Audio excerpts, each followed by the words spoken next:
Hello folks, and welcome to my review of the Kia Sorento, the flagship SUV from Kia. This 1.6 litre turbo petrol electric hybrid version of the car gives you 7 seats, 0 to 62 time of 9 seconds, a claimed MPG figure of 40.9, 608 litres of boot space with the car in 5-seat mode, and a towing capacity of 1,650 kilos, and all that's available for under £41,000. There's also a 2.2 litre diesel version and a plug-in hybrid version available. Now in the back here, you really couldn't want for any more legroom. I mean, look at this. This is in my normal driving position. I'm about 5'9". Let's sit around properly. There's tons and plenty of headroom. You'd easily get someone 6'1", 6'2" in the back of this with no issues. You've got a USB down here and a 12-volt charging socket, and you've also got a USB here and here. Now the other unusual thing in this car is you've got a proper cup holder in the door. There's a thing that the kids are going to love, but the storage in the lower part of the door is quite small. You've also got another 2 cup holders just here. Now unbelievably, you've still got okay legroom in the back here. And these are proper seats. They're not the usual chuck them in at the end and forget about it. They're proper, comfortable seats. Probably the most comfortable third row of seats I've ever experienced.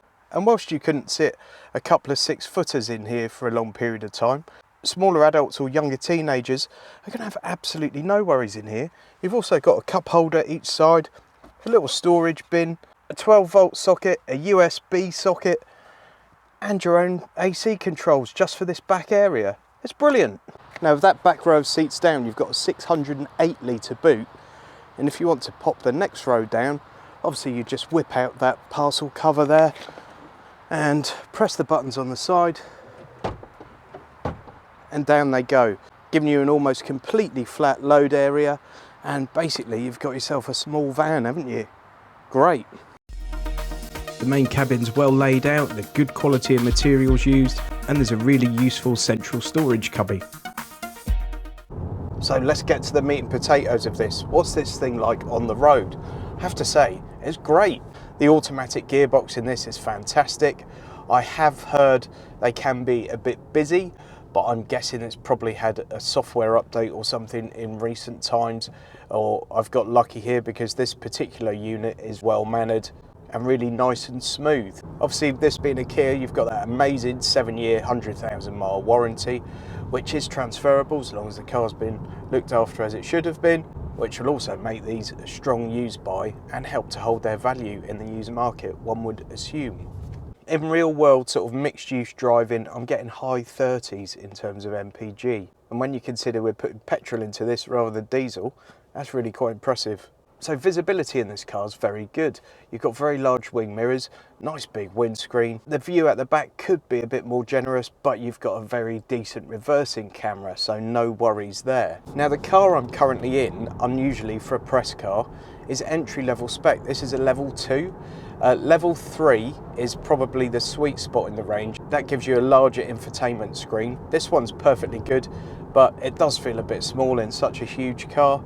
Also gives you built-in sat-nav, plenty of other spec, but it does cost a few grand more. Now this entry-level car comes in at just over £40,000. That gives you the petrol hybrid powertrain, the automatic gearbox. You've got wired Android Auto or wireless Apple CarPlay. No built-in sat-nav though, but if you've got Android Auto, Apple CarPlay, problem solved, I guess.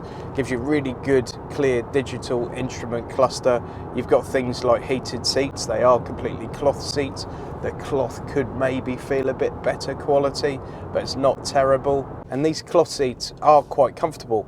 I would like a lumbar support in it because I'm an old man with a bad back, but there we go. You've got climate control, you've got USB sockets, plenty in this thing, and really quite nice quality trim throughout. Steering feel for me is absolutely perfect in a car like this.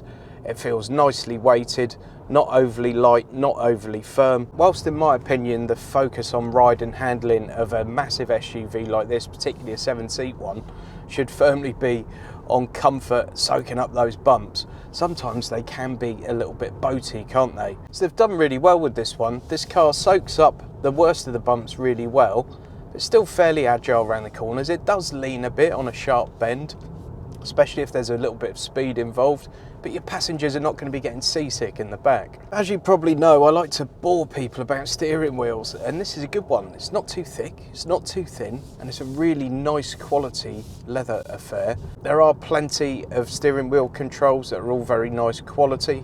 It's perhaps slightly busy in the control department, but don't let that put you off. We've got some flappy paddles here. Really, it's difficult to fault it. Driving this big beastie here through some really quite twisty, windy little country lanes, and it's just soaking it up, and it's so comfortable. You just glide along in this thing. That power delivery is so smooth, and the ride is very, very comfortable. They've done well with this one. There are so many competitors to this car, this big 7-seat SUV area, almost too many to mention. You've got from things like the Peugeot 5008, you've got the 𝙇𝙄𝙁𝙁𝙄𝙇𝙄𝙼𝙆, you've got the 𝘼𝙁𝙁𝙁𝙁𝙁𝙁, you've got the XC90 even, you've got the Toyota Highlander. If you're looking for a car in this segment, you've got plenty of places to look. Do yourself a favour, try one of these.